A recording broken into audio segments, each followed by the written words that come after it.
ఈ వీడియో చివరి వరకు చూసి కథ తప్పకుండా వినండి.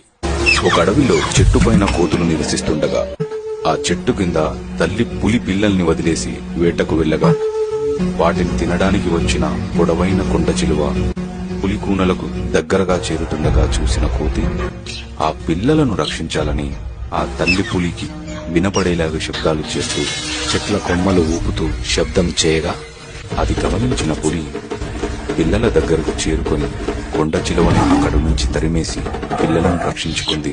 ఇవన్నీ చేస్తున్న తల్లి కోతిని చూసి పిల్ల కోతి, అమ్మా, అవి క్రూర జంతువులు కదా, మనల్ని చంపి తినేస్తాయి కదా, ఆ పిల్లలు కూడా పెరిగి పెద్ద పులులే అవుతాయి కదా, వాటిని ఎందుకు రక్షించావు అని అంటుంది. అప్పుడు ఆ తల్లి కోతి, బాబు, ఆ క్షణంలో నేను సాయం చేస్తుంది శత్రువుకా మిత్రువుకా అని చూడకుండా కేవలం తల్లిలా ఆలోచించి మరో తల్లికి కడుపు కోత ఉండకూడదని సాయం చేశాను అని అంటుంది.